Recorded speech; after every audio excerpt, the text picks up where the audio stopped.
भारतीय योग परंपरा के साधक समर्थ दादा गुरु ने धर्म के जरिए समाज को जोड़कर प्रकृति और नदियों के संरक्षण का कठिन संकल्प लिया है। समर्थ दादा गुरु 35 महीने में केवल नर्मदा जल पी रहे हैं और प्रकृति और मां नर्मदा की सेवा में जुटे हैं। पर्यावरण और मां नर्मदा के लिए समर्पित समर्थ दादा गुरु 7 रिकॉर्ड भी बनाए हैं, जिसमें देश भर में नदियों के प्रति जन जागरण के लिए करीब 2.5 लाख किलोमीटर की निराहार रहते हुए यात्रा का रिकॉर्ड दर्ज किया है। तो निराहार ही मां नर्मदा के जल पर निर्भर रहते हुए मां नर्मदा की परिक्रमा का रिकॉर्ड भी दर्ज किया है। वही वो केवल पानी पीकर 3 बार रक्तदान का चिकित्सा जगत के लिए भी कौतूहल का विषय बन चुके हैं। मां नर्मदा की तीसरी बार की पैदल यात्रा दादा गुरु ने ओमकारेश्वर से शुरू की है। दादा गुरु के साथ नर्मदा परिक्रमा को यात्रा नहीं, एक साधना मानने वाले दादा गुरु के साथ विभिन्न प्रांतों के लगभग 800 साधक विधायक पाचीलाल मेरा पैदल चल रहे हैं। इसमें धर्मपुरी पूर्व मनावर से उनके साथ शामिल होकर आगे जाएंगे। अलवर राजस्थान के नर्मदा भक्त चौधरी करण सिंह चौथी बार नर्मदा परिक्रमा कर रहे हैं। वो दादा गुरु के साथ दूसरी बार परिक्रमा में हैं। आस्ट्रा के भूरू मुकाती दादा गुरु के साथ पहली बार शामिल हैं। इसके अलावा एक पालतू श्वान सिद्धू भी दूसरी बार दादा गुरु के साथ परिक्रमा कर रहा है। सनातन परंपरा में नर्मदा परिक्रमा एक यात्रा नहीं, साधना है जो हमें अपनी माटी संस्कृति के साथ जोड़ने के लिए साथ ही चरित्र निर्माण और व्यक्तित्व निर्माण भी करती है। किसी पथ पर चलने से एक मंजिल मिलती है, नर्मदा पथ पर चलना साधना है। नर्मदा एक नदी मात्र नहीं, एक शक्ति है। उक्त प्रेरक बातें तीसरी बार नर्मदा परिक्रमा कर रहे अवधूत सिद्ध महायोगी दादा गुरु ने मंडलेश्वर नर्मदा तट पर पत्रकार वार्ता में कही। आपने कहा नर्मदा जीवनदायिनी है, उसकी शक्ति से देव तत्व प्राप्त होता है। दुनिया भारत को नदियों का देश कहती है, हम भारत को शक्तियों का देश कहते हैं। यहाँ की नदियाँ, यहाँ के पहाड़ शक्ति के केंद्र हैं। मैं नर्मदा का जल पीकर दिनों से स्वस्थ रहकर साधना कर रहा हूँ। कभी कभी ऐसा समय भी आता है जब जल भी नहीं पीता, सिर्फ हवा की शक्ति से चलता हूँ। हमारे पर्वतों में भी शक्ति है। गोवर्धन पर्वत में गिरधारी का समर्थन है, तो कामतागिरी से राम जी को शक्ति मिली थी। नदी की महिमा को समझने के लिए एक दिन दुनिया इसी पथ पर आएगी और जीव जगत संस्कृति को खोजेगी। दादा गुरु महेश्वर से लगभग 12 बजे मंडलेश्वर पहुंचे, जहां उनका स्वागत नगर परिषद प्रांगण में अध्यक्ष विश्वदीप मोयदे के साथ पार्षदगण और कर्मचारियों ने किया। नगर पत्रकार संघ अध्यक्ष कमलेश चौहान, संरक्षक दुर्गेश राजदीप द्वारा सब्जी मार्केट में दादा गुरु का स्वागत किया गया। पुलिस थाने के सामने व्यापारी संघ द्वारा दादा गुरु का स्वागत किया गया। व्यापारी संघ अध्यक्ष भरत राठौर, पार्षद प्रतिनिधि ब्रह्मदत्त चौहान, राजेश पवार, गणेश मामा, वीरेंद्र पाटीदार ने स्वागत किया। यहाँ व्यापारी संघ द्वारा सामूहिक हनुमान चालीसा का पाठ भी किया गया। इसके बाद दादा गुरु की नर्मदा परिक्रमा साधना नर्मदा घाट स्थित नर्मदा आश्रय स्थल पहुंची, जहाँ दादा गुरु का स्वागत विश्वदीप मोयदे, आशीष दुबे, रत्नदीप मोयदे, संतोष चौहान ने सपत्रिक किया। मंडलेश्वर में नर्मदा भक्तों ने प्रसाद ग्रहण किया। दादा गुरु ने नर्मदा आश्रय स्थल की व्यवस्था देखकर प्रशंसा की। दादा गुरु ने अक्षय पात्र के 2 गो सेवा वाहन प्रकल्प के लिए संतोष मोयदे को शुभाशीष प्रदान किया। इसके बाद दादा गुरु यात्रा के लिए अगले पड़ाव के लिए रवाना हुए। उनका रात्रि विश्राम नादरा में होगा। राकेश शर्मा की रिपोर्ट। सबको सुनना है।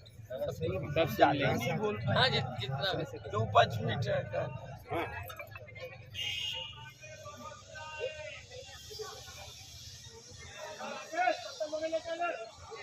पापा बोलना है, बंद कर दो।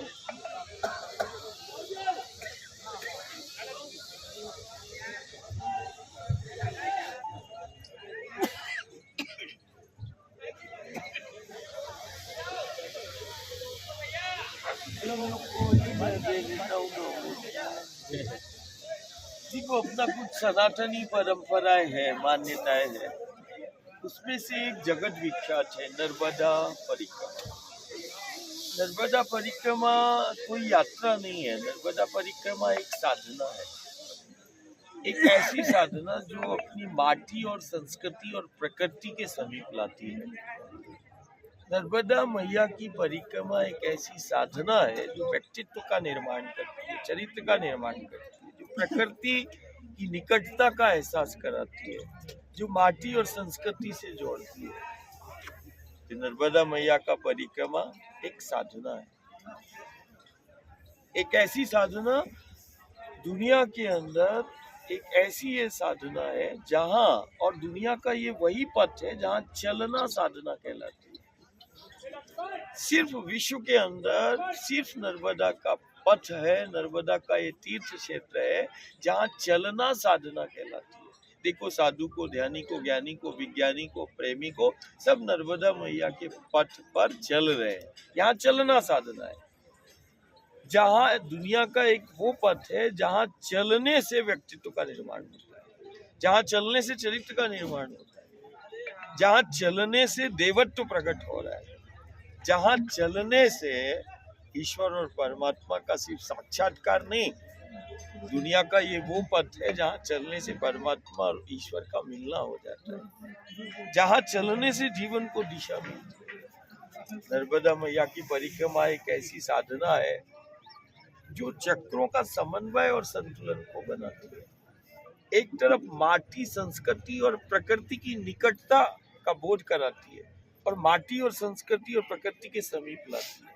ये साधना प्रकृति पर केंद्रित है, धरा पर केंद्रित है।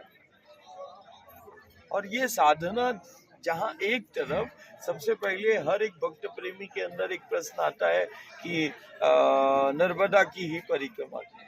हमारी सनातनी मान्यता है और सनातन संस्कृति है कि हमें तो नदी के रूप में शक्ति मिली है। हमारे लिए नदी नहीं, हमारे लिए वो शक्ति है। हमारे लिए वो नदी नहीं, वो हमारे लिए भगवती है। हमने तो शक्तियों को प्राप्त किया। आज सारी दुनिया में संक्रमण और आपदाओं का दौर चल रहा है, सारी दुनिया भयभीत है, लेकिन सारी दुनिया हमारी ओर देख रही है कि इस भारत के गांव नगर में वो कौन सी शक्तियां हैं जो इन्हें भयमुक्त जीवन प्रदान करती है। भारत के गांव नगर में वो कौन सी शक्तियां हैं जो इन्हें सुरक्षा प्रदान कर रही है इतने भीषण संक्रमण आपदा के दौर में। और हमें गर्व है कि हमने शक्तियों को प्रत्यक्ष पाया है नदियों के रूप में। ये तो नदियों का देश है, दुनिया कह रही है, और हम कहते हैं ये शक्तियों का देश है। दुनिया कहती है नदियों का देश है भारत, और हम कह रहे हैं कि नदियों का नहीं, ये तो शक्तियों का देश है, जहाँ शक्तियाँ प्राकट्य हुई। देखो, हमारे पास गंगा है, नर्मदा है, गोदावरी है, कावेरी है। ये नदियाँ नहीं, ये शक्तियाँ हैं। इन्हीं शक्तियों पर हमारा जीवन केंद्रित है, और यही शक्तियाँ हैं जो हमें भयमुक्त जीवन प्रदान कर रही है।